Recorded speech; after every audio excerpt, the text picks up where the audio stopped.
Hunter Biden, son of President Joe Biden, has been a figure of public interest and scrutiny for several years. His business dealings, personal life, and legal issues have been the subject of intense media coverage and public debate.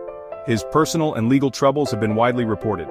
From allegations of tax evasion to questions about his business relationships, Hunter Biden has faced numerous challenges.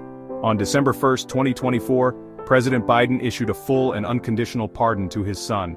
This decision was met with mixed reactions from the public and political figures alike. This pardon came just days before Hunter Biden was scheduled to be sentenced in two separate cases. The timing of the pardon has raised many questions and sparked a heated debate. The pardon has ignited a firestorm of controversy and debate. Critics argue that it undermines the rule of law, while supporters claim it was a necessary act of compassion. This essay will examine the timeline of events that led to this unprecedented pardon. We will explore the key moments and decisions that culminated in this controversial act. We will delve into the specific charges against Hunter Biden, the legal and political ramifications of the pardon, and the broader implications for the Biden administration, and the potential long-term implications of this decision. The impact of this pardon will likely be felt for years to come, influencing future presidential decisions and legal precedents. In 2018, Hunter Biden faced charges related to the illegal purchase and possession of a firearm. Federal law prohibits firearm ownership for individuals with a history of drug addiction. Hunter Biden, who has publicly acknowledged struggles with substance abuse, had falsely answered a question on a federal firearms transaction form. The case proceeded to trial in Delaware, where Hunter Biden faced 3 felony charges. If convicted on all counts, he faced a potential 25-year prison sentence. However, as a first-time offender, a sentence of that length was considered highly unlikely. The pardon by President Biden effectively ended the gun case, preventing any sentencing hearing. In addition to the gun charges, Hunter Biden faced separate legal troubles related to his taxes.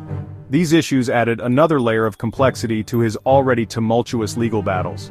He was accused of failing to pay over $1.4 million in taxes owed from 2016 to 2019. This significant amount of unpaid taxes drew considerable attention from federal authorities. Prosecutors alleged that Hunter Biden's lavish spending on drugs, escorts, and luxury items contributed to his tax problems. His extravagant lifestyle was scrutinized, revealing a pattern of excessive and irresponsible financial behavior. Hunter Biden ultimately reached a plea deal with federal prosecutors. This agreement was seen as a crucial step in resolving his legal issues and avoiding a lengthy trial. He pleaded guilty to 9 tax offenses, including tax fraud and evasion. These charges were serious and carried significant potential penalties. This guilty plea set the stage for a sentencing hearing originally scheduled for November 13th. The anticipation around this date was high as many awaited the court's decision. However, the sentencing date was later delayed to December. This postponement added to the uncertainty surrounding the case. The pardon issued by President Biden preempted the tax case sentencing hearing. This unexpected move brought a sudden end to the legal proceedings, sparking widespread debate and discussion. Section 4. A President's Prerogative, the Pardon. On December 1, 2024, President Joe Biden took the extraordinary step of pardoning his son Hunter. The pardon was both full and unconditional, meaning it completely absolved Hunter Biden of any legal consequences related to the gun and tax cases. The pardon eliminated the possibility of any prison time and effectively ended both legal proceedings. President Biden defended his decision, stating that his son had been selectively and unfairly prosecuted. He argued that Hunter Biden had been treated differently than others who committed similar offenses. This justification has been met with skepticism and outright condemnation from some quarters. Section 5. Political and legal fallout. The pardon of Hunter Biden has sent shockwaves through the political landscape, igniting intense debates across the nation. Critics have accused President Biden of abusing his power and engaging in blatant nepotism, arguing that this move sets a dangerous precedent. They argue that the pardon undermines the rule of law and creates the appearance of a two-tiered justice system, where the powerful are above the law. Public reaction to the pardon has been sharply divided along partisan lines, with heated debates erupting in both public and private spheres. Supporters of President Biden have largely defended the pardon, viewing it as a necessary act of compassion and justice.